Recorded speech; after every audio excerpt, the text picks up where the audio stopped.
நம்ம வாழக்கூடிய இந்த பூமி எப்படி உருவாச்சு? நம்ம வாழ்ந்துட்டு இருக்கிற இந்த பூமியில் ஏன் மனிதர்களுக்கு மட்டும் 6 அறிவு இருக்குது, மற்ற உயிரினங்களுக்கு இல்லை? சரி, இந்த உயிரினங்கள் எல்லாம் எப்படி தோன்றுச்சு? ஒரு சிட்டிகை போடுற நேரத்தில் எவ்வளவோ உயிரினங்கள் இறந்து போகுது. இந்த இறப்பு எப்படி நிகழுது? நம்ம பூமி மாதிரியே பால்வெளி அண்டத்தில் வேற ஒரு கிரகம் இருக்குமா? ஏன்னா பல பில்லியன் சூரிய குடும்பங்கள் இந்த பால்வெளி அண்டத்தில் இருக்கிறதா நம்பப்படுது. அப்படி இருந்தால் நம்ம பூமி மாதிரியே வேற ஒரு கிரகம் இருக்குமா? அந்த பூமியிலையும் நம்மள மாதிரி மனிதர்கள் வாழ்வாங்களா? இல்லை அங்கே வாழக்கூடிய உயிரினங்கள் வேறு விதமான தகவமைப்புகளை பெற்றிருக்குமா? இப்படி விடையற்ற வினாக்கள் பல ஆயிரம் இருக்கு.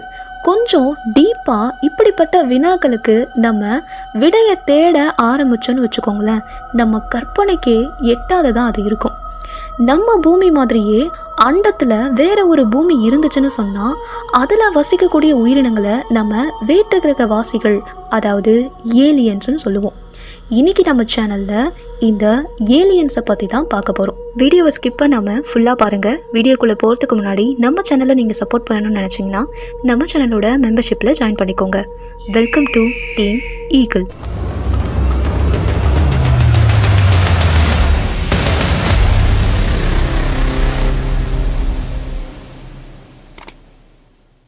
சரி, நம்ம பூமி இருக்கக்கூடிய இந்த சூரிய குடும்பமும் எப்படி உருவாச்சு அப்படின்னு பார்த்தீங்கன்னா அதுக்கு நிறைய கோட்பாடுகளை முன்வைக்கிறாங்க.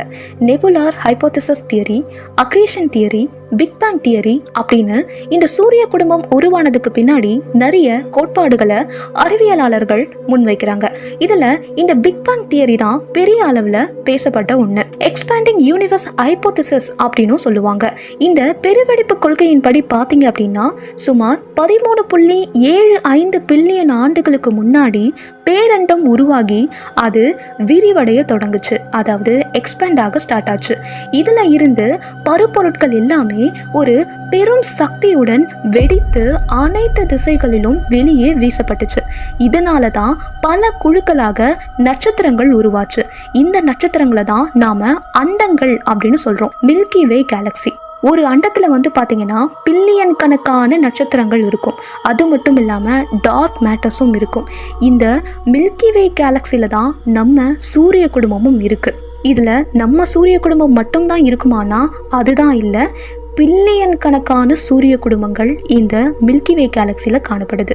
நம்ம சூரிய குடும்பம் கிட்டத்தட்ட 4.6 பில்லியன் வருடங்களுக்கு முன்னாடி உருவானது அப்படின்னு சொல்லிட்டு நம்பப்படுது. அதே மாதிரி நம்ம சூரிய குடும்பத்தில் ஒரே ஒரு கோளில் மட்டும்தான் உயிரினங்கள் வாழ்வதற்கான சாத்தியக்கூறுகள் இருக்கு. அது நம்ம பூமி தான். நம்ம சூரியனே ஒரு மிகப்பெரிய நட்சத்திரம் தான். அதே மாதிரி ஒவ்வொரு நட்சத்திரத்துக்கும் ஒரு குறிப்பிட்ட எண்ணிக்கையிலான கோள்கள் இருக்கும். அந்த கோள்களில் ஒண்ணுத்துல நம்மள மாதிரியே உயிரினங்கள் வாழ்வதற்கான சாத்தியக்கூறுகள் இருக்கலாம். அப்படி அந்த கோள்கள்ல உயிரினங்கள் வாழ்ந்துச்சு அப்படின்னா அது நம்மள மாதிரியே மனிதர்களாகவும் இருக்கலாம், அப்படி வேற மாதிரியான உடலமைப்பை கொண்ட உயிரினங்களாகவும் இருக்கலாம். இப்போ மனிதர்களாகிய நமக்கு சுவாசிக்க ஆக்சிஜன் தேவை, குடிக்க தண்ணி தேவை, சாப்பிட உணவு தேவை. ஆனா அந்த உயிரினங்களுக்கும் இதே மாதிரி தேவைகள் இருக்குமா அப்படிங்கிறது சந்தேகம்தான். ஏன்னா அந்த கோளுடைய அட்மாஸ்பியர் வேற மாதிரி கூட இருக்கலாம். அப்படி ஒருவேளை உயிரினங்கள் இருந்துச்சுன்னா அதை தான் நாம வேற்று கிரக வாசிகள் அல்லது ஏலியன்ஸ் அப்படின்னு சொல்லிட்டு அழைப்போம். அந்த ஏலியன்ஸ் ஒருவேளை நம்மள மாதிரி டெக்னாலஜி அண்ட் சயின்ஸில் அசுரவேக வளர்ச்சி பெற்றதா இருக்கலாம். இல்லைனா டெக்னாலஜி வைஸ் பார்த்தீங்கன்னா நம்மளை விடவே பல மடங்கு அட்வான்ஸாக இருக்கக்கூடியதாக கூட இருக்கலாம். நம்ம தமிழ் மொழியில் 2000 ஆண்டுகளுக்கு முன்னாடி உருவான இலக்கியங்களை சங்க இலக்கியம்னு சொல்லுவோம். அதை சங்க காலம்னு சொல்லுவோம். அந்த சங்க இலக்கியங்களில் 8 தொகை நூல்களில் ஒரு நூல் தான் பரிபாடல். இந்த பரிபாடலில் கூட உலகத்தின் தோற்றம் குறித்து ஒரு பாடல் இடம்பெற்றிருக்கு. விசும்பில் ஊழி ஊழ் ஊழ் செல்ல கருவலர் வானத்து இசையில் தோன்றி உரு அறிவாரா ஒன்றன் ஊழியும் உந்து வலை கிளர்ந்த ஊழி ஊழ் ஊழியும் அப்படின்னு இந்த பாடல்ல குறிப்பிட்டிருக்கிற செய்தி படி பார்த்தீங்கன்னா கிட்டத்தட்ட பெருவெடிப்பு கொள்கையும் இந்த பாடல்ல அந்த புலவர் பாடி இருக்கிறதும் ஒரே மாதிரி இருக்கும். ஏலியன்ஸை பற்றி பேசினாலே நம்ம எல்லாருடைய ஞாபகத்துக்கும் முதல்ல வர்றது UFO, அன்ஐடென்டிஃபைட் ஃப்ளையிங் ஆப்ஜெக்ட், ஒரு பறக்கும் தட்டு. நம்ம பெரும்பாலான ஹாலிவுட் படங்களில் பார்த்துருப்போம், இந்த பறக்கும் தட்டுகளில் தான் ஏலியன்ஸ் வரா மாதிரி இருக்கும்.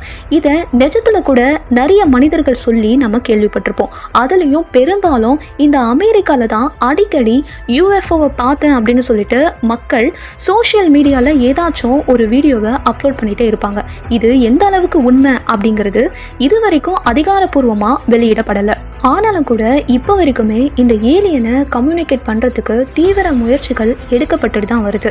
சமீபத்தில் நம்ம தமிழ்நாட்டில் சென்னை மதுரவாயில் பகுதியில் இருட்டின மழை மேகங்களுக்கு நடுவில் ஒரு பறக்கும் தட்டு யூஎஃப்ஓ பறக்கிற மாதிரி ஒரு வீடியோவை சோஷியல் மீடியாவில் அப்லோட் பண்ணியிருந்தாங்க.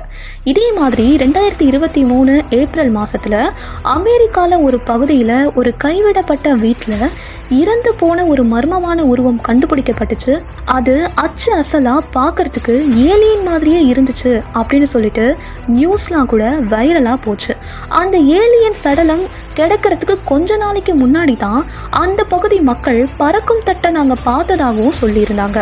இதே மாதிரி 1947 RAAF ஆஃபீஸர்ஸ், அதாவது Royal Australian air force officers Roswell அப்படிங்கிற பகுதியில் சாசர் மாதிரியான ஒரு அமைப்பை பார்த்ததா நியூஸ் பேப்பரில் நியூஸாக வந்திருந்துச்சு. 1947 இந்த கிளைமேட்டெல்லாம் ரிசர்ச் பண்ணுறதுக்கு மிகப்பெரிய பலூன்ஸை வச்சுருப்பாங்க. இந்த பலூன்ஸை அந்த சாசர் தான் உடைச்சிது அப்படின்னு சொல்லி கூட நியூஸ் வந்துச்சு. இதே மாதிரி 1952 ஜூலையில் 2 ஏர்ஃபோர்ஸ் ஆஃபீஸர்ஸ் அமெரிக்காவை சேர்ந்தவங்க நெவாடா அப்படிங்கிற பகுதியில் கார்சன் சிங்க் அப்படிங்கிற ஒரு குறிப்பிட்ட ஏரியாவில் 3 யூஎஃப்ஓ பறந்தது அப்படின்னு சொல்லிட்டு பேட்டி கொடுத்துருந்தாங்க. இந்த மாதிரி யூஎஃப்ஓவை பற்றின செய்திகள் நாளுக்கு நாள் வந்த வண்ணமாக தான் இருக்குது. ஏலியன்ஸை பற்றி பேசும்போது நம்ம ஏரியா 51 பற்றி பேசாமல் இருக்க முடியாது. அது என்ன ஏரியா 51? அது இப்போ வரைக்குமே ரொம்ப மர்மமான ஒரு விஷயமாக தான் இருக்குது. ஆரம்பத்தில் பார்த்தீங்கன்னா ஏரியா 51 அப்படிங்கிறது ஒரு மிகப்பெரிய ஏர்போர்ட்டாக இருந்துச்சு. ஹோமி ஏர்போர்ட் அப்படின்னு சொல்லிட்டு அதுக்கு பேர் இருந்ததாகவும் சொல்கிறாங்க. ஆனால் அதுக்கப்புறமா தான் அது மர்மத்துக்கு பேர் போன ஒரு இடமா மாறிடுச்சு. இந்த ஏரியா 51 எங்கே இருக்குது அப்படின்னு பார்த்தீங்கன்னா அமெரிக்காவில் லாஸ் வேகாஸ் அப்படிங்கிற இடத்துக்கு வடமேற்கில் சுமார் 120 மைல் தொலைவில் நெவாடா அப்படின்னு சொல்லக்கூடிய ஒரு பாலைவன பகுதியில் இருக்குது. இந்த ஏரியா 51க்கு பக்கத்தில் க்ரூம் லேக் அப்படின்னு சொல்லக்கூடிய ஒரு உப்பு ஏரி இருக்குது. இந்த உப்பு ஏரியில் தான் 1864 ஆண்டு வெள்ளி மற்றும் ஈயம் என்ற 2 உலோகங்களை கண்டுபிடிச்சாங்க. 2ஆம் உலக போருக்கு முன்னாடி வரைக்கும் இது வெறும் பாலைவன தரிசு நிலமாக தான் இருந்துச்சு. அதுக்கப்புறமா தான் அமெரிக்கன் கவர்மெண்ட் உளவு விமானங்களை உருவாக்குறதுக்காக இந்த இடத்த செலக்ட் பண்ணாங்க. அதுக்கப்புறம் அது CIA சென்ட்ரல் இன்டெலிஜென்ஸ் ஏஜென்சிக்கு சொந்தமான ஒரு இடமா மாறுச்சு. அதுக்கப்புறமா தான் இதை ஏரியா 51 அப்படின்னு சொல்லிட்டு கூப்பிடுறாங்க. ஏன் இந்த பிளேஸுக்கு ஏரியா 51 அப்படின்னு பேர் வந்துச்சுங்கிறதுக்கு எந்த அதிகாரப்பூர்வமான விளக்கமும் கிடையாது. ஆனால் இது ரொம்பவே சீக்ரெட்டான ஒரு பிளேஸாக பார்க்கப்படுது. அமெரிக்க இராணுவம் இந்த இடத்துல ரகசிய ஆயுத ஆராய்ச்சிகளை மேற்கொண்டு வர்றதாகவும் வேற்று கிரக வாசிகள் குறித்த சோதனைகளை இந்த இடத்துல தான் அமெரிக்கா செஞ்சுட்டு வர்றதாகவும் வேற்று கிரக யூஎஃப்ஓக்கள் அடிக்கடி இந்த இடத்துல தரை இறங்குவதாகவும் பல மர்ம கதைகள் இந்த ஏரியா 51 பற்றி பேசப்படுது. கிட்டத்தட்ட இந்த ஏரியா 51ல் 1500 பேருக்கு நிறைவாக பணியாட்கள் வேலை செய்யலாம் அப்படின்னு சொல்லிட்டு நம்பப்படுது. இந்த ஏரியா 51ல் வேலை செய்கிறவங்களை பற்றி கூட நம்மளால் எந்த ஒரு டீட்டெயிலையும் தெரிஞ்சுக்க முடியாது. இந்த ஏரியா 51க்கு நெருங்கிறதுக்கு ஒரு 5 கிலோமீட்டர்ஸ்க்கு முன்னாடியே பீப்புள்ஸுக்கு தடை விதிக்கப்பட்டிருக்கு. அந்த 5 கிலோமீட்டரை தாண்டி ஒரு எறும்பு கூட உள்ளே போக முடியாது. அதே மாதிரி இந்த ஏரியா 51க்கு மேலே எந்த ஒரு விமானமோ ஹெலிகாப்டரோ ட்ரோன்ஸோ கூட பறக்கிறதுக்கு தடை விதிக்கப்பட்டிருக்கு. இந்த ஏரியா 51க்கு போகிறதுக்கு ஒரு 200 கிலோமீட்டர் ஹைவே ஒன்று போகும். அந்த ஹைவே முழுக்க ஒரு சின்ன கடை கூட கிடையாது, மக்கள் நடமாட்டமும் இருக்காது, வெறும் ரோடு மட்டும்தான் போகிற மாதிரி இருக்கும். அமெரிக்காவோட ஒரு ஃபேமஸான நகரம் லாஸ் ஏஞ்சல்ஸ். இந்த லாஸ் ஏஞ்சல்ஸ்லேருந்து ஒரு 3 மணி நேர பயண தொலைவில் ரேச்சல் அப்படின்னு சொல்லக்கூடிய ஒரு நகரம் இருக்குது. இது ஏரியா 51க்கு கொஞ்சம் நியரில் இருக்கக்கூடிய நகரம் அப்படின்னு சொல்லலாம். இந்த ரேச்சல் நகரத்துக்கு நம்ம போனோம் அப்படின்னா அந்த நெவாடா ஹைவே 375 தான் நாம் போயாகணும். இந்த ஹைவேக்கு வேற்று கிரக நெடுஞ்சாலை அப்படின்னு ஒரு பேரே இருக்குது. இந்த சாலையில் பயணம் பண்ணக்கூடிய மக்கள் அடிக்கடி UFO அப்படின்னு சொல்லக்கூடிய வேற்று கிரக விண்கலத்தை பார்த்ததா நிறைய முறை சொல்லியிருக்கிறாங்க. செப்டம்பர் 2019 அமெரிக்க நேவி ஆஃபீஸர்ஸ் வந்து வானத்தில் ஒரு விசித்திரமான காட்சிகளை பார்த்ததாகவும் அதை அவங்களுடைய கேமராவில் அவங்க படம் பிடிச்சு வீடியோவாக வெளியிட்டாங்க. அதில் அவங்க என்ன பார்த்தாங்க அப்படின்னா UFO அப்படின்னு சொல்லக்கூடிய வேற்று கிரக விண்கலத்தை தெளிவாக அந்த வீடியோவில் அவங்க படம் பிடிச்சிருந்தாங்க. இதே மாதிரி பாப்லாசர் அப்படின்னு சொல்லக்கூடிய ஒரு அமெரிக்காவை சேர்ந்த நபர் நான் UFOவையும் அடிக்கடி பார்த்துருக்கேன் அப்படின்னு சொல்லிட்டு சொன்னார். யார் இந்த பாப்லாசர் அப்படின்னு பார்த்தீங்கன்னா அவர் வந்து நான் ஏரியா 51 வேலை செஞ்ச ஒரு அதிகாரி அப்படின்னு சொல்லிட்டு சொல்லியிருந்தாரு. இது மக்கள் கிட்ட ரொம்பவே அதிசயத்தையும் ஆச்சரியத்தையும் ஏற்படுத்தின ஒரு இன்டர்வியூன்னு சொல்லலாம். இப்படி இந்த UFOன்னு சொல்லக்கூடிய பறக்கும் தட்டு பற்றியும் வேற்றுக்கிரக வாசிகளான ஏலியன்ஸை பற்றியும் பலவிதமான கருத்துக்கள் மக்கள் கிட்ட நிலவிட்டு இருந்த சமயத்தில் செப்டம்பர் 2023 நாசா ஒரு அறிக்கையை வெளியிடுறாங்க. 16 பேர் கொண்ட ஒரு குழு 33 பக்கம் கொண்ட ஒரு அறிக்கையை வெளியிட்டு இருந்தாங்க. அந்த அறிக்கையோட முடிவில் அவங்க என்ன சொல்கிறாங்க அப்படின்னா ஏலியன்ஸ் இருப்பதற்கான எந்த ஒரு ஆதாரமும் இல்லை அப்படின்னு தான் அந்த அறிக்கையில் இருந்துச்சு. அதே மாதிரி UFO அப்படின்னு சொல்லக்கூடிய அந்த பறக்கும் தட்டு ஏலியன்ஸோடதாக தான் இருக்கணும் அப்படிங்கிறதுக்கும் எந்த ஒரு அவசியமும் இல்லை அப்படிங்கிறத அவங்க சொல்லியிருந்தாங்க. ஆனாலும் கூட ஏலியன்ஸ் இருப்பதற்கான சாத்தியக்கூறுகள் எதுவுமே இல்லை அப்படின்னு அவங்க சொல்லலை. எது எப்படி இருந்தாலும் இந்த ஏலியன்ஸை பற்றி தெரிஞ்சுக்கிறதுக்கும் அந்த ஏலியன்ஸ் இருக்கிறத உறுதிப்படுத்துறதுக்கும் நிறைய முயற்சிகள் எடுக்கப்பட்டு கொண்டு தான் இருக்குது.